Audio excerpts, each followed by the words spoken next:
Welcome to Game of Roses. This is Pace Case. This is Bachelor Clues. Today is Thursday as we're recording it, but you'll be listening and watching to this Friday, which means this is This Week in Bachelor Nation. Hello from the past.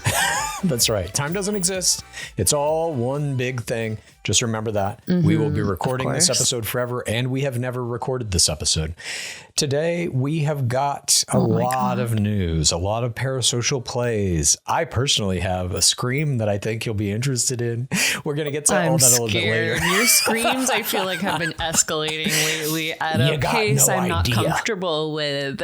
You got no idea. At a pace you're not comfortable with. We've literally been doing a podcast about The Bachelor for 5 years. That alone should make you comfortable with any scream that I could possibly ever have. I just brought up this idea of clues before we recorded this, but there's an idea. I don't know. It's a quote or something like you are made up of the 5 people that you spend the most time with. You're the average of them or whatever. And I'm like, I find myself when I see conspiracy theories, like we'll get to a little bit. Oh, wait, actually, I don't know if I put it in here. Bethany Frankel on TikTok. Yeah. TikTok might be gone by the time you're listening to this. That's true. But because I spend so much time with clues, I'm like, my mind is more open. Yes. To the things. Speaking of open People are minds, calling her mother on TikTok. Oh my God. This episode brought to you by Topo Chico Tangerine and Ginger Extract. This episode is not brought to you by Topo Chico for legal reasons. It's brought to me by Topo Chico. This episode is brought to me by LaCroix. We have our dueling beverages. We're going to get to all these conspiracy theories. By the way, that theory you mentioned about how you're made up of the 5 people you spend the most time with. Is that a conspiracy theory? Well, 2 of those people for me are a cat and Madison Pruitt parasocially, just to let you know. Yeah. Okay, so before we get into this episode. It's coming through, Clues. I know you think that you're hiding those 5 people, but they are very apparent. You can tell within me there is a cat and a phantom version of Madison Pruitt. 100%. Before we get into the show today, we do have a little bit of business up top. We must mention our live watch parties are back. Monday, we're going to kick it off with Grant Ellis's Bachelor Season 29, Night 1 at 33 Taps in Silver Lake. Please join us for that if you're in the Los Angeles area, if you live here, or if you're, vacationing here, visiting here, whatever. We're going to be there. It's 33 Taps in Silver Lake. If you're in the San Diego crew, you want to do a little day trip, night trip. Yeah. If you're in New York and you want to drive down for the afternoon, please make it happen. We'll be there. Any of the places. We can't wait. And I can't wait. I can't wait for these watch parties. I know.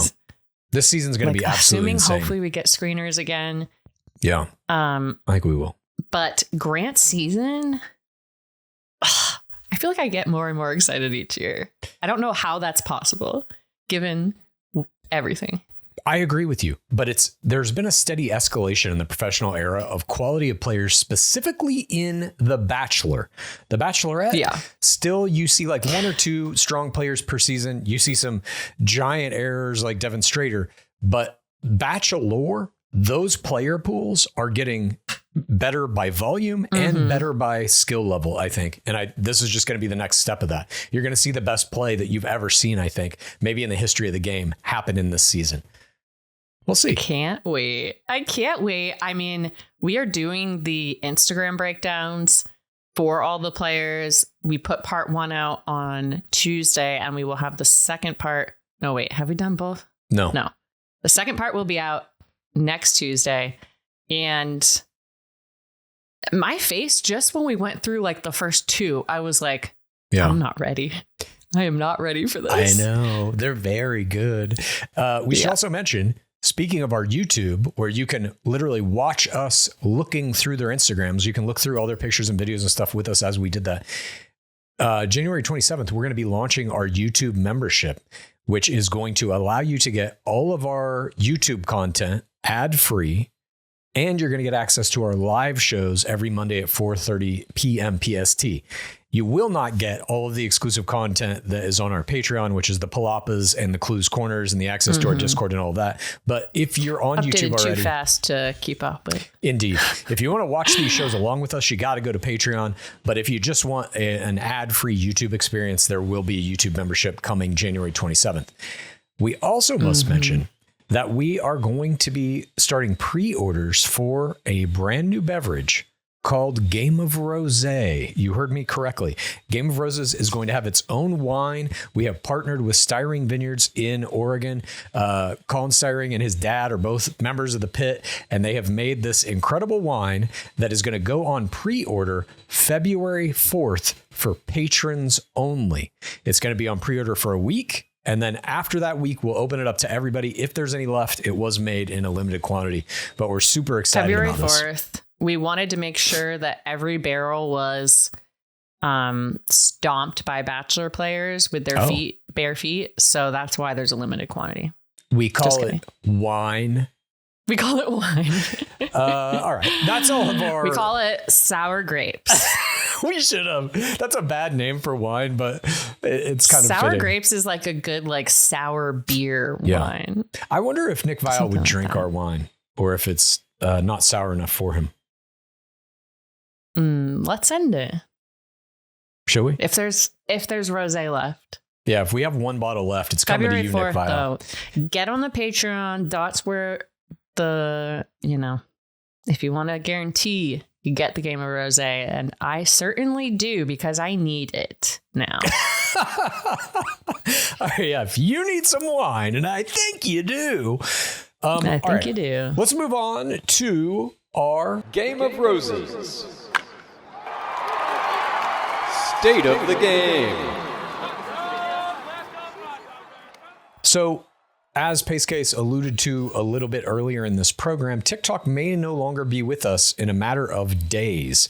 And what we want to talk about today in State of the Game is, what does this TikTok ban mean for reality TV, specifically for our beloved game, The Bachelor, The Bachelorette? I think this is a broader issue than just TikTok. But what we've seen already is, in the past couple of days, in anticipation of this ban going through, a lot of TikTok users, or as they're being called, TikTok refugees, have gone over to this other app it's either called Red Book or Red Note. I'm not sure. It's another Chinese video sharing app. And this one, by the way, is very Chinese, very plugged into the Chinese government. There is no illusion that this is being made for Americans whatsoever. But in mass, people have migrated to it as kind of a middle finger to the government for shutting down TikTok. So I don't think that's going to last. I don't think people are going to turn that app into TikTok. There are certain, Communist Party regulations on what content can and can't be permitted to be seen there. And so, yeah, I bet. I don't think there's going to be ghosts. No. That was the stuff I had to check Chinese screenplays for 10 years ago when I was working at a co-production company. Yeah. There were all of these bizarre rules for content. Yeah.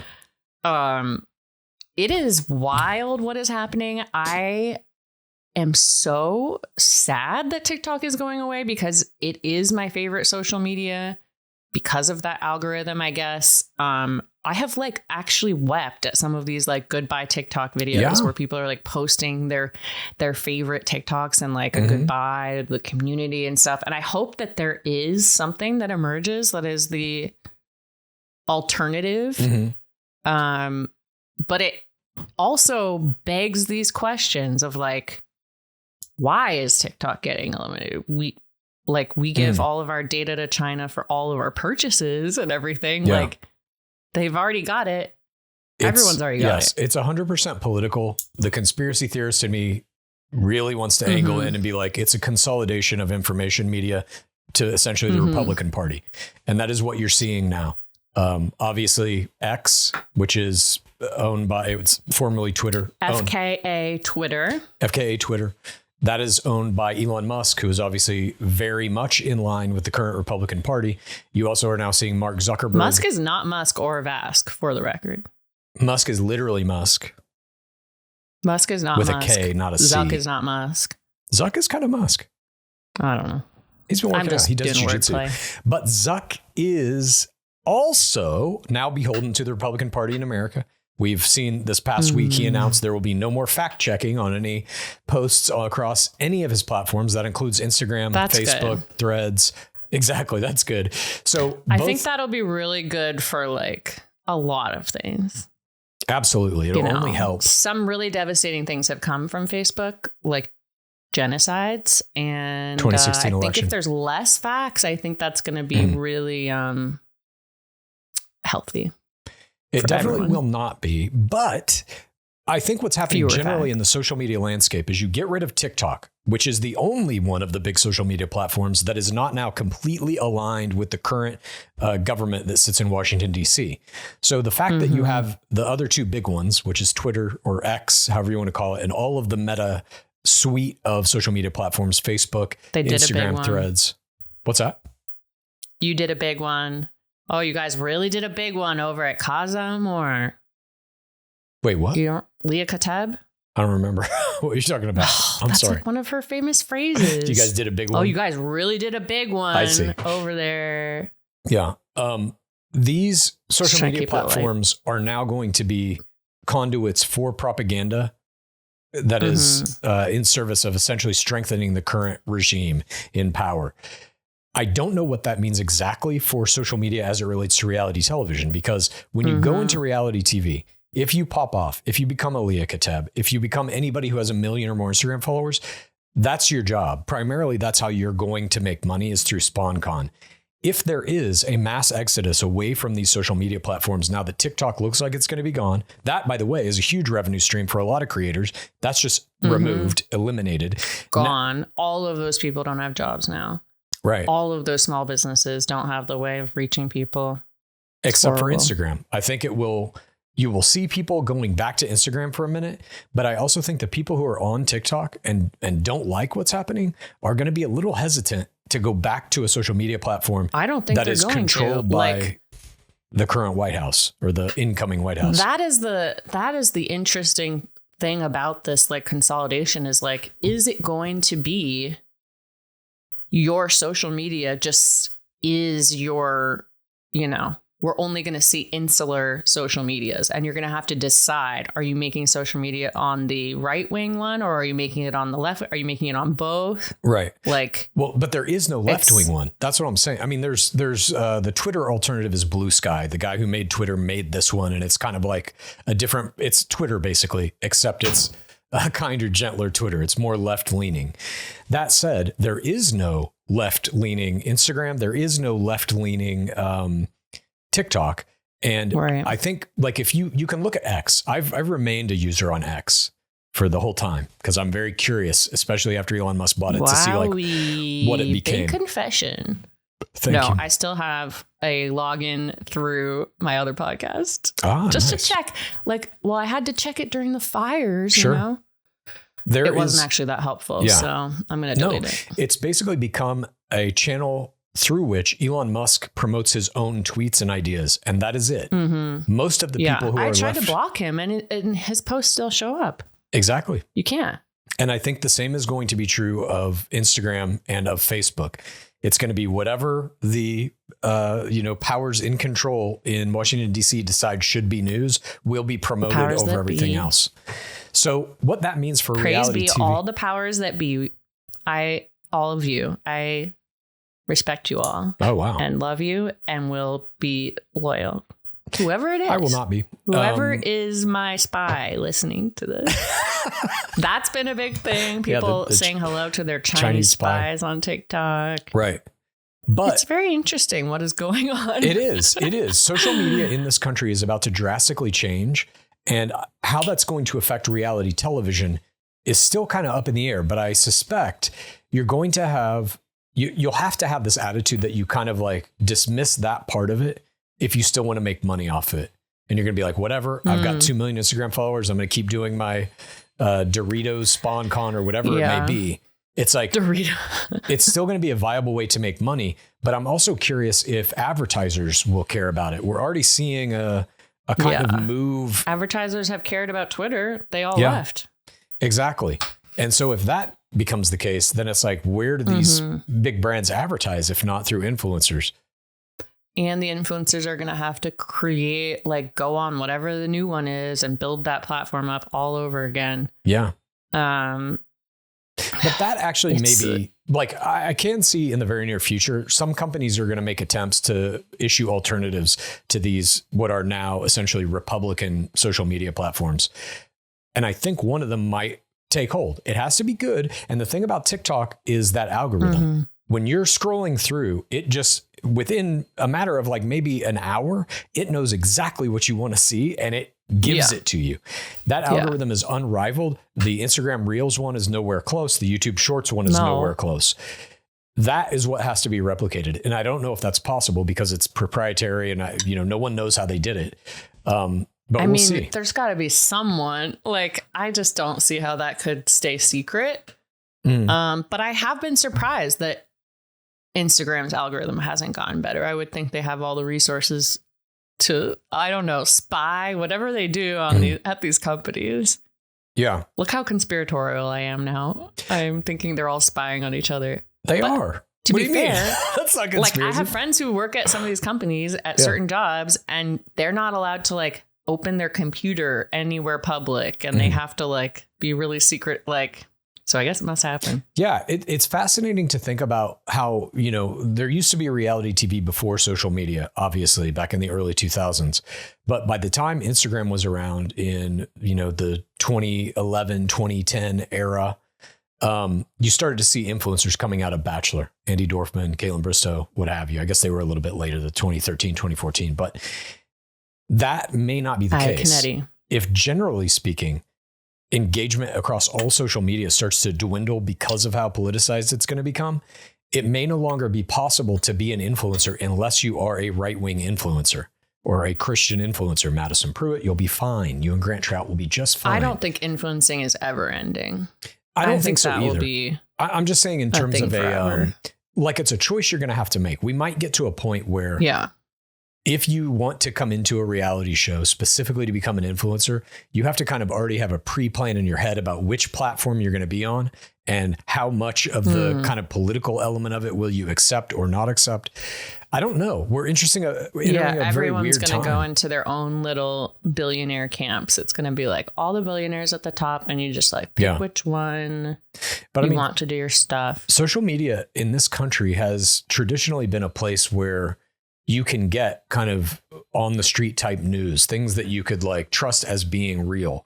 I think that is gone completely. Sure, you had to sift through a bunch of shit and kind of, do your own investigation into, is this information real or not? Now, almost none of it will be, and it will be promoted as though it is.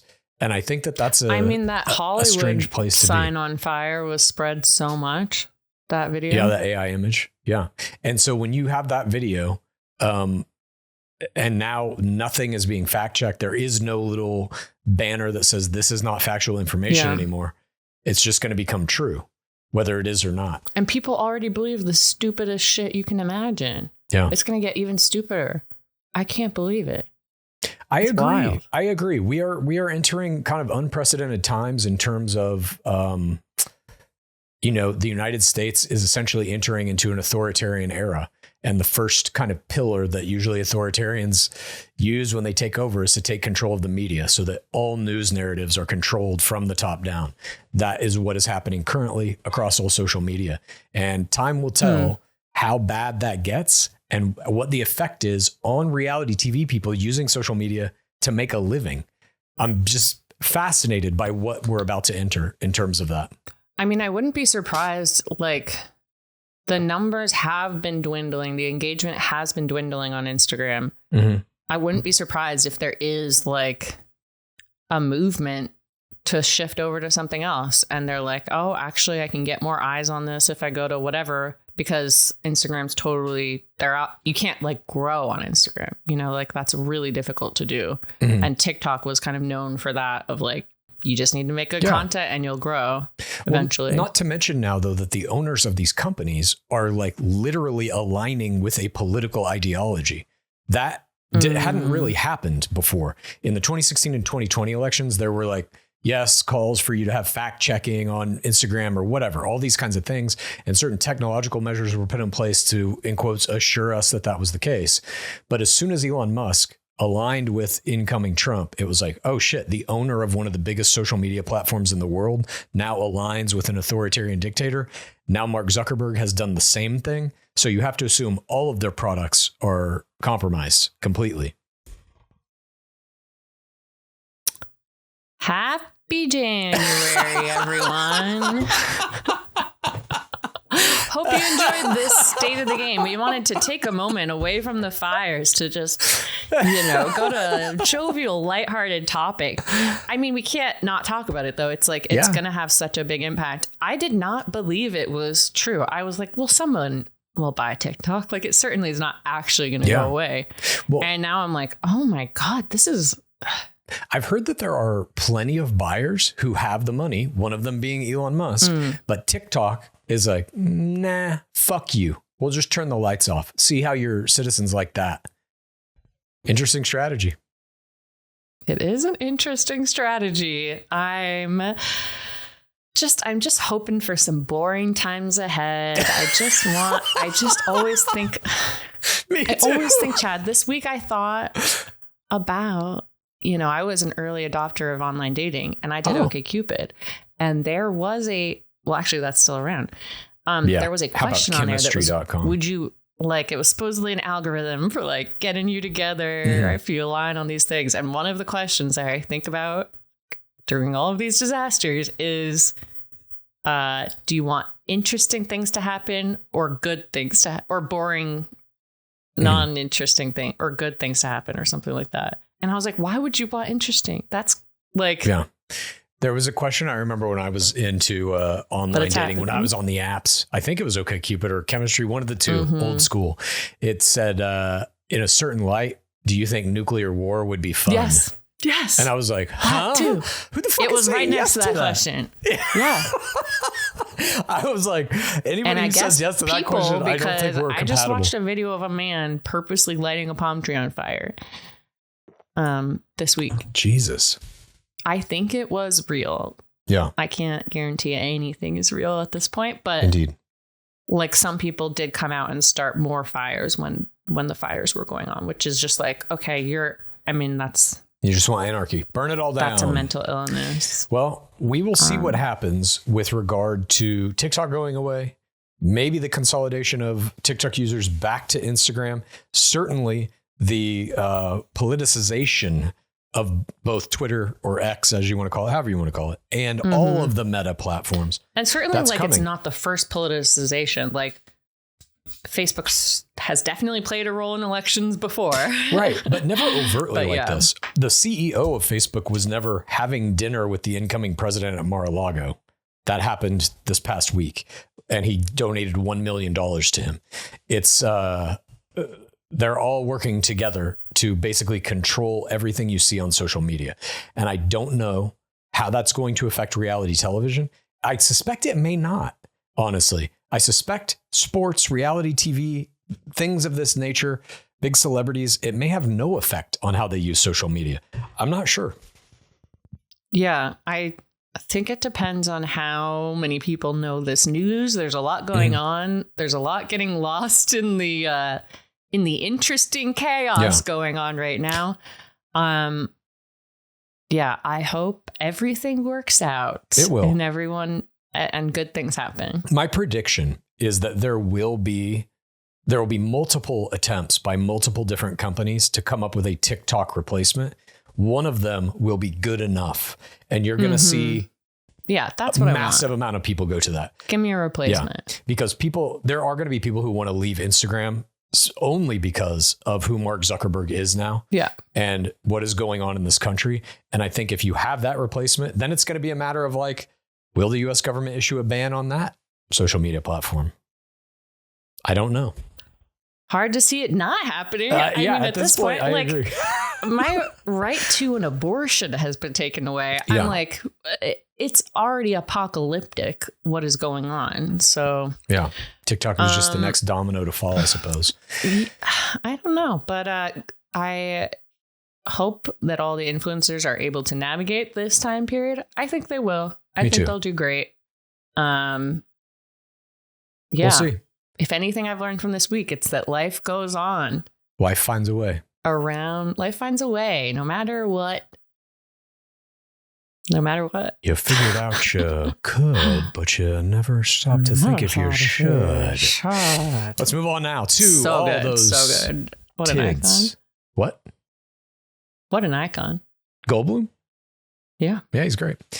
Never should. You have to what? Kind of sounds like Vial. Yeah, your Goldblum sounds like Vial. Let's move on to stop to think if you should. Jeff Vial or Nicholas Joseph Goldblum. Let's move on to all of those tids. Do you think he's one of your 5 people? Vial? No, I spend very little time on Vial. Certainly not as much as Madison Pruitt. Let's move on. That is not coming through, I would say.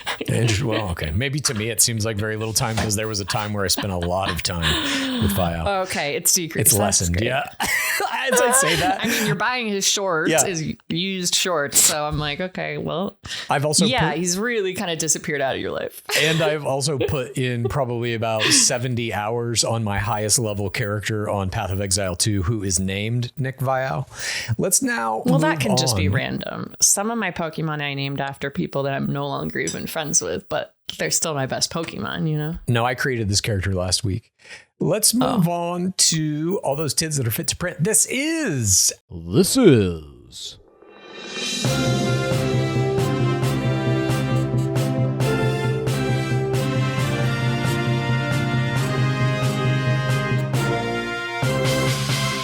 Bachelor Nation News. First up in Bachelor Nation News, season 25 Bachelor, Matt James and his ring winner, Rachel Kirkconnell, are no more. Maybe. This morning. Maybe. That's right. What? That's correct. My God. This morning. Here we go.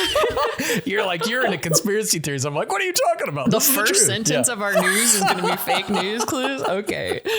Cool. That's right. Look, we are on the eve, on the precipice of TikTok being destroyed. You read or see That's or hear. right. If it ain't on TikTok. This morning, Thursday, January 16th, as we record this, James posted a single image of himself and Kirkconnell at their first meeting during the limo exits of Bachelor season 25. Along with the image, the almost Bachelorette season 16 rookie wrote, "Father God, give Rachel and I strength to mend our broken hearts. Give us peace about this decision to end our relationship that transcends worldly understanding. Shower our friends and family with kindness and love to comfort us and remind us that our joy comes from you, Lord." Broken heart emoji. I'm dead. Are you dead at the give us peace about this decision to end our relationship that transcends worldly understanding? I have to say, I understand it. Is that like an OBE? I don't know what it is. He's saying basically the decision to break up, no one can possibly understand it on planet Earth. I understand it perfectly. It's a Bachelor relationship. Statistically, they all end. Dang. Clues, tell us how you really feel. I am shocked by this. We are pretty used to a very standard breakup message at this point from our beautiful members of our nation. We've decided to go our separate ways. Please give us our privacy. I wish them the best, kind of thing. It tends to be a standard thing. And it tends to be both people putting out the message at the same time, or like both people capitalizing on the parasocial power of a breakup. And we're seeing nothing from Kirkconnell yet. So strange. All of the religious invocations here, bringing us back to Matt James's inauguration speech on his season when he led everyone in a Christian prayer. James tagged Kirkconnell in the post, turned off the comments. His latest post on his Instagram stories featured several different pizzas, and his location was tagged London. As of this recording, Kirkconnell has yet to issue a post of her own corroborating the breakup, leading some within the nation to speculate that this might be an elaborate ruse by James, known for sometimes trolling his audience. Kirkconnell's last post was from early December, a video birthday tribute to James captioned, quote, "Happiest of birthdays to my best friend, my teammate, my sous chef, the man that has my whole heart." Kirkconnell captioned the post, "You feel it and my tummy with so much love and laughter. And I'm so thankful I get to dance through this life with you. Thank you. Thank you for your never ending love and support and smooches and snuggles. To many more adventures. Happy birthday, my pumpkin hollow heart emoji. At this point. Do you think the hollow heart emoji was a clue? Maybe. No, I don't. At this point, we can only take James's post at face value and wish both of these bubble season superstars all the best. I just don't think there's something very weird about this. The fact that she... Oh, it's very weird. But to me, it reads in a weird way like... this is full speculation, but it seems like maybe this was done to him, the breakup, and he's reacting. Do you think it was infidelity? In a way. She still hasn't posted anything about it. I'm not going to speculate on that. But God, she's at 1 million right now. The fact that she hasn't put anything is wild. And it's been all day. This has been up. Usually if it's like an April Fool's joke or something, people will be like, that was April Fool's by now. Mm-hmm. There's an Us Weekly article out. I don't think they would let that. I mean, maybe they want the Us Weekly if it is a big thing, but her not posting about him since December, those things tend to be real indicators. Yeah. The frequency at which they're posting their partner. If they're a social media couple. Yeah. Which they are.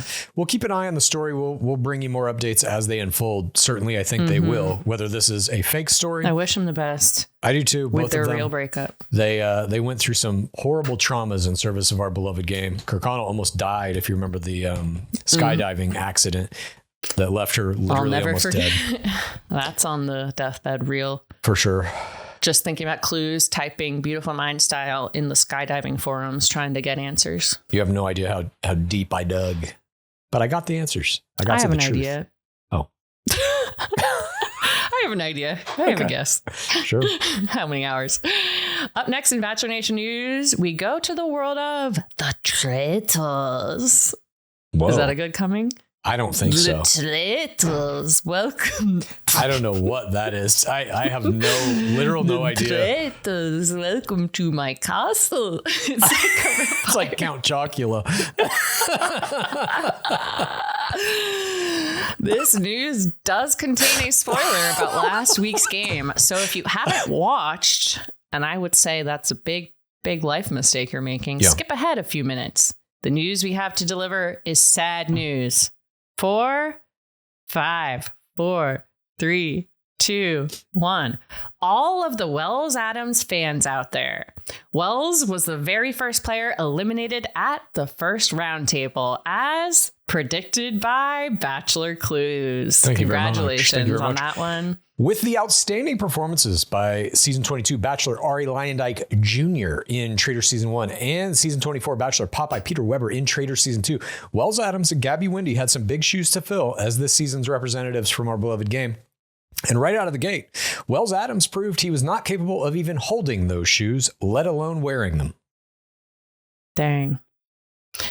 Having almost no actionable information that early in the game, the first roundtable eliminations are very usually based on gut feelings about a player's personality. It was that gut feeling that led the majority of Traitors Season 3 players to make the easy decision to remove Wells Adams from their presence forever. Oh my God. Clues is really stoking this rivalry. I like it. I think this is a good parasocial move for you. Thank you.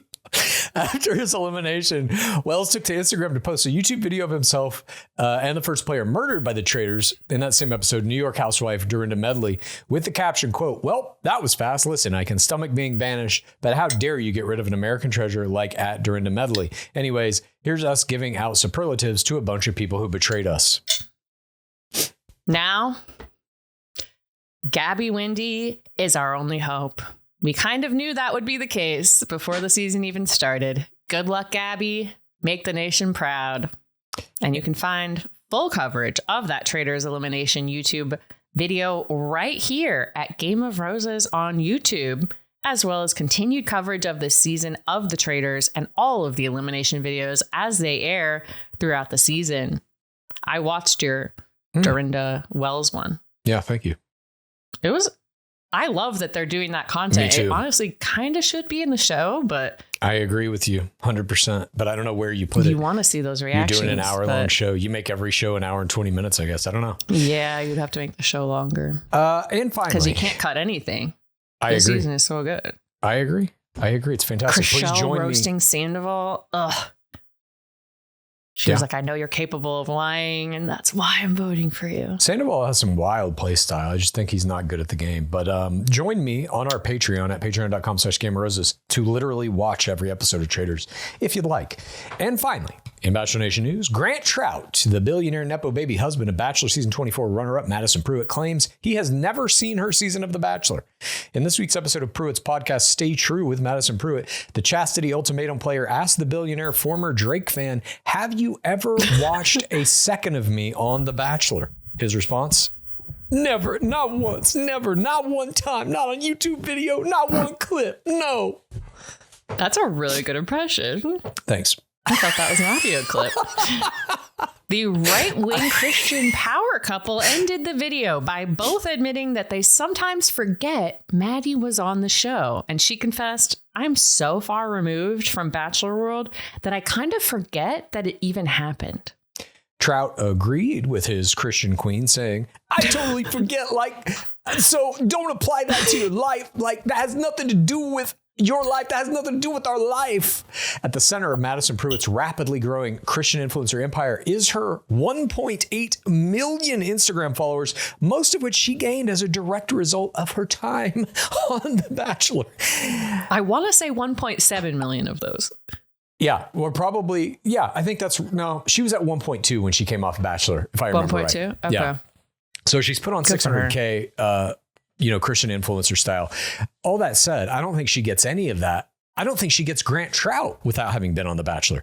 How do you think he found this woman? Exactly. How did they meet? The Bachelor. You know them. What's that? How did they meet? You know them, so. Oh, God, I don't even remember how they met. Was it through a friend? Something like that. Through a friend. Whatever. For him to say I never saw her on The Bachelor, you never saw a clip of her on The Bachelor? That was what her whole social media was when they met. What do you mean? She didn't even have that podcast. There was no other content. And to say, except for her travels, helping all those little kids all over the world. Yeah, I remember those posts. Jesus. To say though, when Trout says that doesn't apply to your life, has nothing to do with who you are. And she's like, I forget that it even happened. Everything she currently is only because of The Bachelor, with some exception, not psychologically. I think her dad programmed her to be a hyper competitive champion. Obviously, Christianity was an early indoctrination kind of thing from her parents. Those two pieces of her personality exist without The Bachelor. All of the success she's had post that, though, I think is only because of The Bachelor. I don't think she ever meets Grant Trout without The Bachelor. I don't think she becomes entitled to some of that $1 billion fortune without The Bachelor. Certainly, she's not an influencer. Certainly, she's not doing all of her pastor gigs at all these different churches and shit. It's all because of The Bachelor. And to discount it like this. I can't believe you would say this about one of your 5 best friends. Well, I mean, I don't know her. I just know her parasocially. But it's very similar to me to when Natalie Joy claimed to not know that Nick Viall was The Bachelor. That he was just some hot older guy. But she didn't. DM'd. She didn't know, Clues. Yeah, she didn't know at all. She just saw a pretty face. Yeah. She heard his voice. Go click, click. She heard him going. Girls don't be stalking.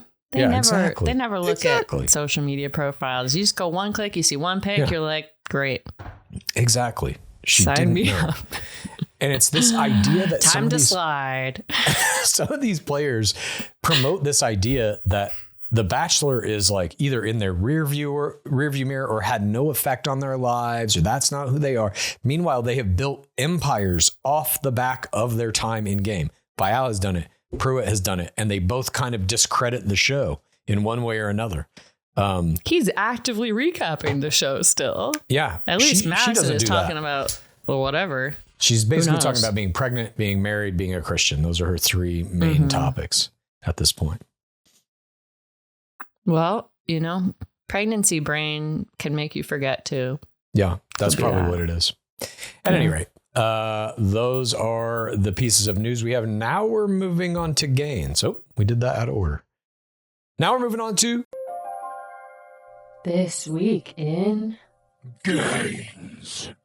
We are still tracking all of the gains on social media, despite whatever is happening possibly with it historically this week. Our lead gains for our Bachelor, Grant Ellis. He has put on 300 Instagram followers this week, bringing him to 85.4K on Instagram. He has put on 0 TikTok followers, remaining at 13.6K on TikTok. It's good he's not putting energy into TikTok right now.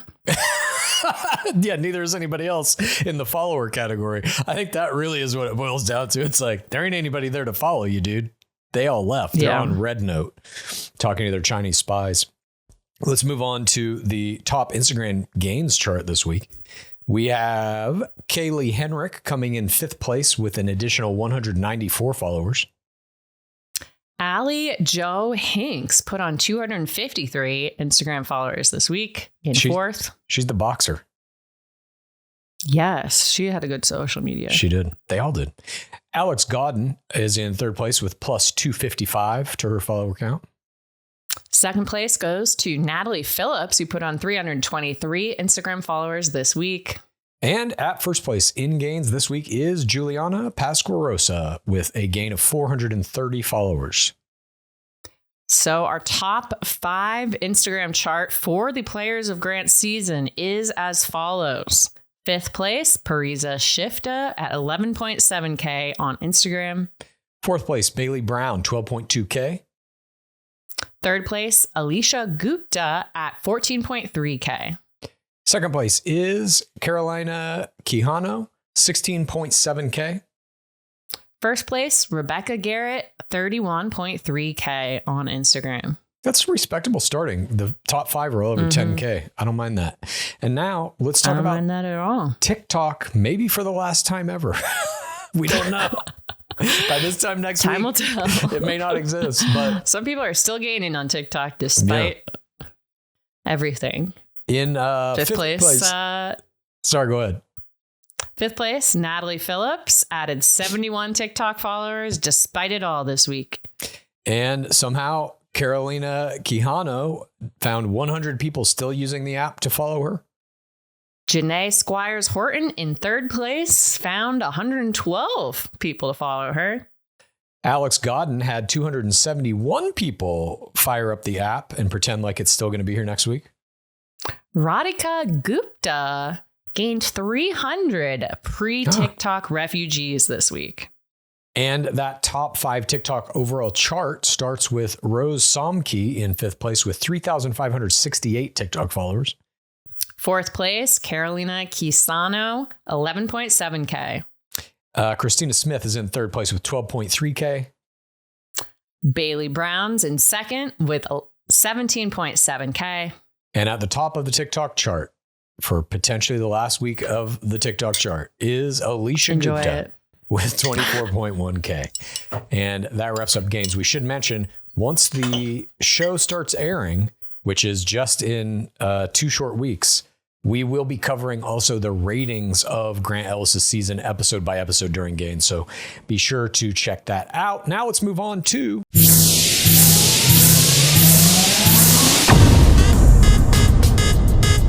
so many strong plays this week. So much happened. But our 5th place parasocial play of the week goes to Spencer Pratt. Spencer Pratt and his wife, Heidi Montag, married since 2008, faced devastation this week when their home was destroyed in the Pacific Palisades wildfires. The Hills alumni had already evacuated with their 3 children before the fire claimed their house. And his TikTok starts with him saying, "You know, one of my favorite things about my house burning down, ever since 2010 when The Hills was canceled, everything, social media, Google, I've ever read about myself is I'm a broke nobody. But then it takes all of our possessions in our house burning down, and now in all my comment sections, everyone's just like, what are you crying about? You're a rich celebrity." Pratt went on to say, my gosh, what a rebrand. The Chiron reads, "Love being a rich celebrity now." Pratt later thanked them for their support after wife Heidi Montag's album, Superficial, jumped to the iTunes store charts following his request on social media for everybody to listen to the album to help them. God bless all of you. Number 15 in the iTunes store. This is a freaking miracle, Pratt said via another Instagram post Saturday, January 11th. The original TikTok video engagement, 1.2 million likes, wow. 12.5 million views. That's astounding. I have always enjoyed his parasocial presence, but the amount of momentum he got on TikTok this week was a wild thing to watch. Yeah. Congrats to the Pratt family. Yeah. Coming in at 4th place in the top 5 parasocial plays of the week is none other than the Tear Queen and the Creamy Caesar Queen, Ashley Iaconetti. She posted a screenshot of her DMs this week, bringing to light the act of trolling she endures. In a screenshot, we see someone has sent her something that says ridiculous that you can't deal with 2 kids when you're all caps at home. Then we see somebody else sent her a message that says, you're such a poor excuse for a wife. And then somebody else sent her a message that said, 100% Jared only married you for your family's money. And she says, sometimes people need to be called out. And today I'm doing this after receiving the cruelest messages from this person. Oh, these are all from the same person? Jesus. Mm-hmm. Jesus. It's one person sending her a string. This is, by the way, some of my favorite shit that anybody can ever do on social media is just posting the mean messages. My sister does this. My sister, okay, I'm going to post my mean message. For those of you who don't know, my sister runs a bakery in a little suburb of Dallas, Texas. It's very conservative, very right wing. My sister is very not. And a lot of the cakes and cookies and stuff she makes are very left leaning politically. Like she made some Kamala Harris, Tim Walz cookies that kind of exploded. Hive Bakery. It's called. Follow them, order stuff. They can ship now, I think, anywhere in the United States. And they're raising money for the LA fires right now. Raising money. She's doing the best. She really is. I love my sister. And she, from time to time, will go on Instagram and post the negative things that people send to her. And then, some caption that's like, keep on coming at me. I don't care. I'm going to be here forever. It's great. I love that. I wish I could feel that way.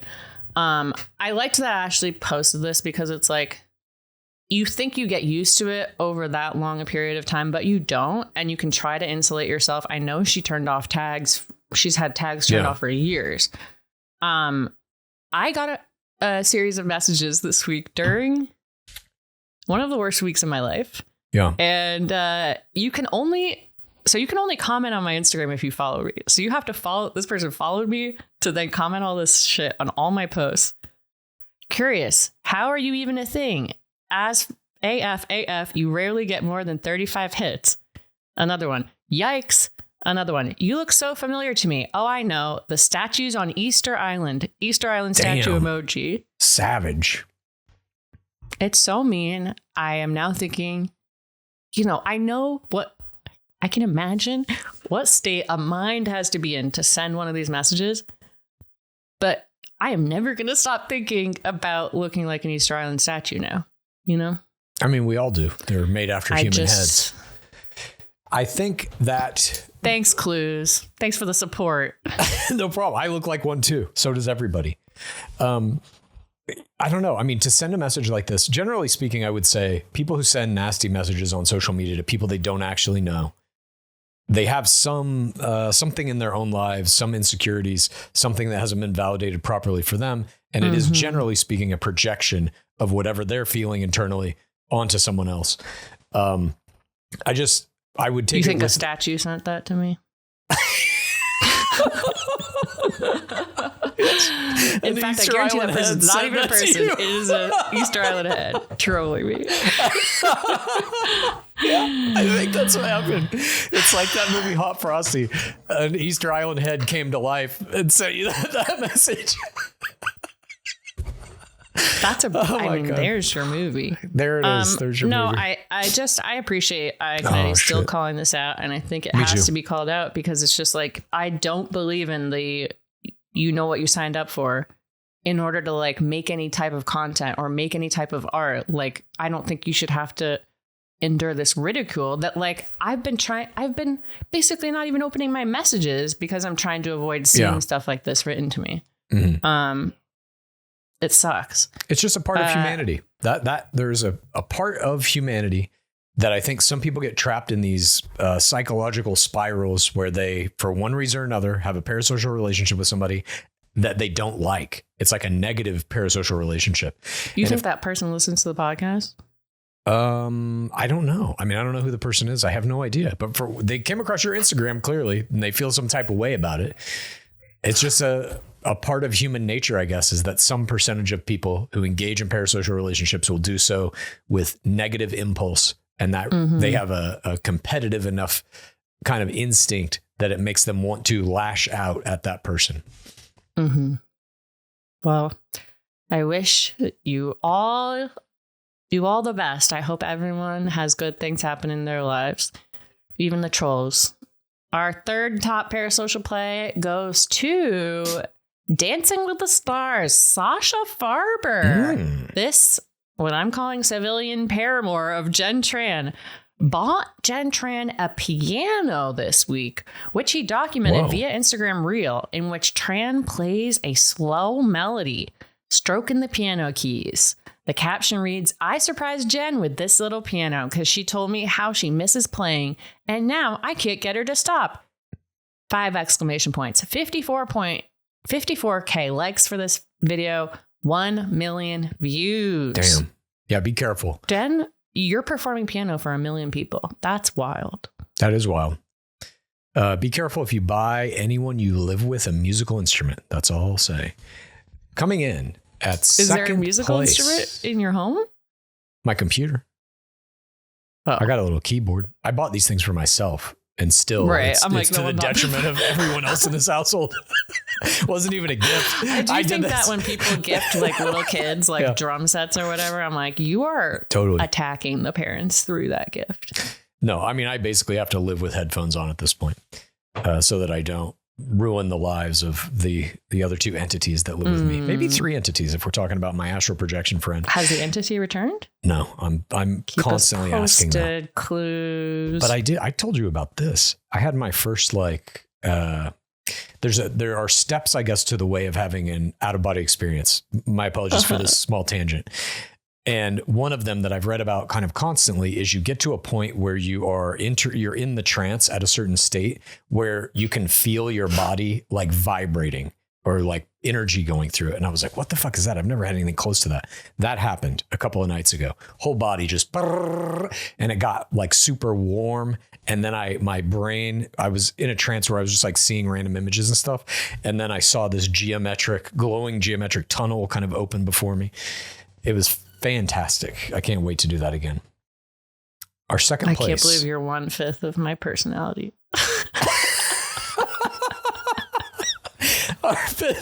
Our second place. Sorry. I think it's more. Our second place play in this week's top 5 parasocial plays of the week goes to Bob the Drag Queen. He put out a TikTok and Instagram reel escalating a rivalry with Ian. In the video, he shares a clip of Ian's ITM in which she proposes a theory for why she was booted. This is also a spoiler, by the way, from the traders, that Bob the Drag Queen was jealous. Bob then shows a bunch of his own thoughts to the audio. "Jealous, you don't even exist to me." We love a parasocial rivalry in season, especially one in which people are competing over fashions. 20K likes, 368K views. Obsessed. It's like we're getting, and that's why putting out those traders extra videos is so good. It's adding to even more discussion of traders. Absolutely. And traders spoilers for now. All of these were strong plays, but we can only have one winner. Our parasocial play of the week goes to ring winner Kelsey Anderson. In a 1-minute TikTok, Anderson responded to concerned comments like, "Where's your ring?" Anderson joked, "I don't know, I'm scared," before admitting she just doesn't wear it everywhere because it's just a symbol. Apparently, everyday life turned her sparkler into a casualty of wear and tear. warping her band and losing a diamond. So she decided her gym sessions were a risky place for it. She gave fans a cheeky clap back. Joey's walking around without an engagement ring and no one said a thing. Double standard much? Because I'm a woman. Anderson wrapped up the saga with a reassuring laugh, confirming her and Joey's wedding plans are firmly intact, even if the sparkler is resting. 193.1K likes, 2 million views for this video. Wow. The resting Wowie. ring. I mean, I would just say this about this. What the fuck is Neil Lane doing? I know. Why is his product so shitty? Dude. Come on. This is the worst look he's ever had. Exactly. That's how you lose your ring. Yeah. Taking My it dad off. lost his, Never do that. his wedding ring once in a softball game. And that was a bad month for our family. That was a bad month. Yeah, my mom was not happy. Jesus. My mom was You think you're going to say a bad afternoon or something. Furious. Oh, no. Because he was like, yeah, I'll get it replaced. And then it kind of drug, you know. And she's like, where's your goddamn wedding ring? Yeah. No, he did. Eventually he did. We also have some creatures to talk about. Of course, people are not the only people making parasocial plays. Creatures are making them as well. This week, Zach Shawcross and Katie Bigger's dog gave some kisses before date night. That was very cute. But the winner of this week's parasocial creature of the week goes to incoming rookie Allie Jo Hinks and her dog Doodle, who made a TikTok while the platform still exists this week to let everybody know how to pronounce their hometown of Manalapan, New Jersey. Thank you. I mean, this creature is so cute. Yeah. I love this video too, that this is how to pronounce my hometown name. Yeah. It's already kind of getting into like, I don't know, maybe it's calling out us Bachelor podcasters who probably said it terribly. Love it. Cute, simple. And she has a little bit of a New Jersey accent, so I'm hoping that comes out in game. Yeah, we'll see. She could be giving grocery a run for her money in terms of our impersonations of accents. We shall see. Now, we must move on to that final portion of today's program in which Pace and I descended to the bottom of the pit, into the darkest, deepest waters, into the murk itself, and absorb the dark energies to issue forth a powerful scream about how our fandom of reality TV, specifically The Bachelor, has irrevocably changed who we are at a fundamental level. This is... Screams from the pit. What you got, Pace Case? Clues. Unfortunately for you, this is going to be another fire scream. Okay. Well, I don't know what we said on our podcast last week, so I might have put this as my scream. I can't even remember, but just deal with it. Okay. 10 years ago, I was evacuated from my apartment, and then I went to live on my parents' couch for 5 days. And when I was evacuating, I had to be like, all right, have to leave immediately. What are we bringing? Because I hadn't, to be honest, hadn't really taken the warning seriously. I maybe like put together my passport or something. And I was like, okay, well, what you have to do is figure out what's irreplaceable, what's like one of a kind. And, you know, as you know, The Bachelor is more than 1/5 of my life. It's probably, I don't know, 95/100ths at this point. Yeah. And things that I was thinking about that I couldn't get replaced. My Tyler Cameron pillow. Yup. The vase that I bought from Bachelor Mansion. Oh, I should have taken that. My horse. Our sponsored clothing that they sent us for free that are some of my favorite items that I wear every day. Our old discontinued merch that I don't think we can recreate. Yeah, I didn't think about that. Fuck. Exactly. But I have been thinking about it ever since, and the things I took were ridiculous at this point. I have now learned, great tip, you are supposed to take your dirty laundry because it's already the things you're wearing the most. Heard that after evacuating. But I did bring all of my personalized socks that I've received as gifts. Okay. Like ones that are covered with Luca. But a bunch of these were Bachelor socks covered in roses. I have ones that have Rachel Recchia on them somehow, and Ben Higgins. What? Yes. And people sent these to you, or you had them they made? were from, someone found it on Etsy. I did not have them made. Oh, Jesus Christ. Wow. Okay. They were given to me as a gift because it's like the one thing people know about me. Sure. Easy to shop for. I took my glitter as well. I got some new glitter for Christmas. Mhm. I took that. So That's cool. I think for the next one, I'm going to be so much better prepared, and I will, I'll know a little bit more to do. You should just I put a thing of batteries. We filled our water bottles with water. Yeah. I don't know. Threw a bunch of lighters. I did not know what I was doing. You should just get like a big walk-in fireproof safe to store all of your Bachelor merchandise. That's what I thought about doing. You haven't seen these videos? This one guy in the Palisades put this video out. He's like, fireproof safe. The safe is saved, but the stuff inside it is gone. Oh, no shit. I don't know if that's true of all safes. I don't even know if this is a real video, but yeah, it's hard I watched to tell. it. Well, anyway, that's my scream. Good scream. I don't have a lot of irreplaceable things. Same. Mine was just the Blake Moyne semen painting. Yeah, exactly. The Blake Moyne semen painting. Like, you're never going to get that back. Correct. Genius doesn't strike twice in a lifetime. Right. Well, we'll see. See if he becomes Bachelor. This week, my scream has something to do with last week's scream. As you may know, from last week, I bought a pair of $5. I don't remember your scream either. Oh, yeah, the shorts. I bought a pair of $5 basketball shorts from Nick Vial in a charity clothing auction and accidentally had it shipped to my mom. I then had to tell my mom, hey, look out for these weird shorts that are coming and send them to me. Well, I got a little package.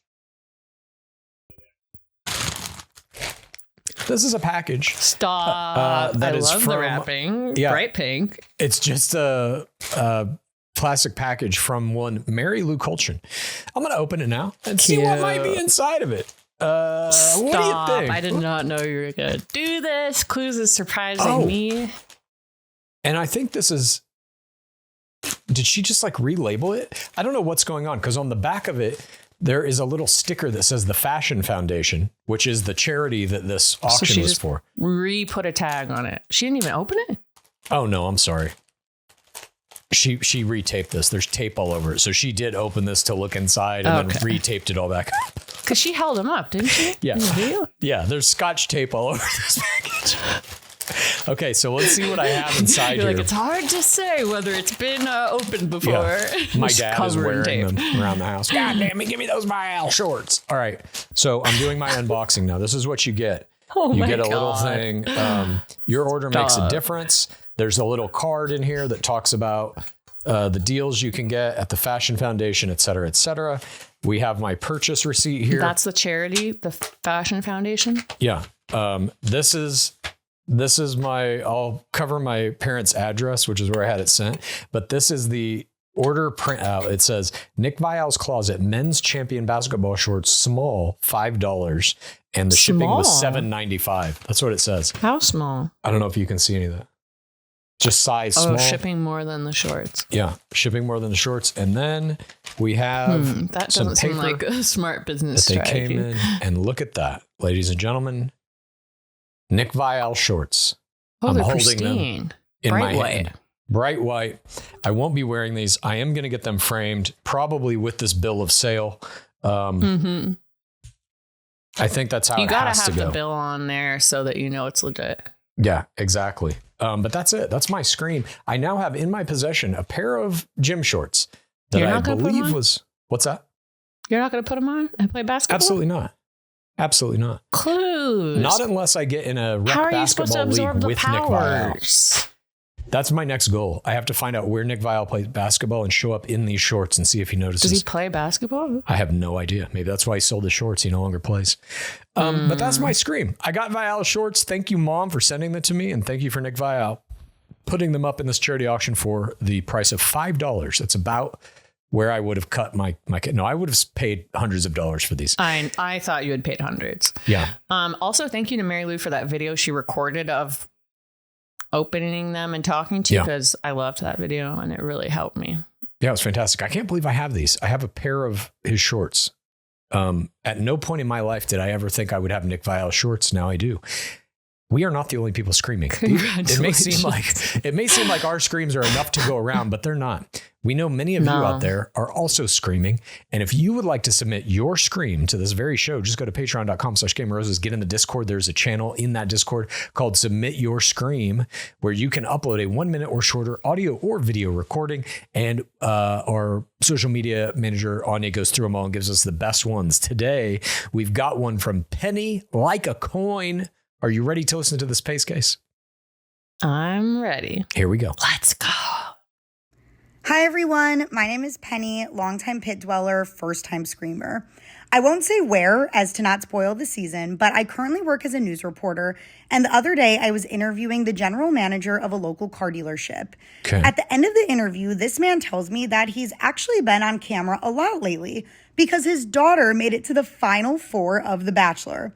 This immediately prompted a second independent interview where this man tells me that he was assigned his own producer who arrived days before filming and that they quickly restaged his entire house, making several runs to and from Home Goods and specifically covering up any family photos that were in their living room.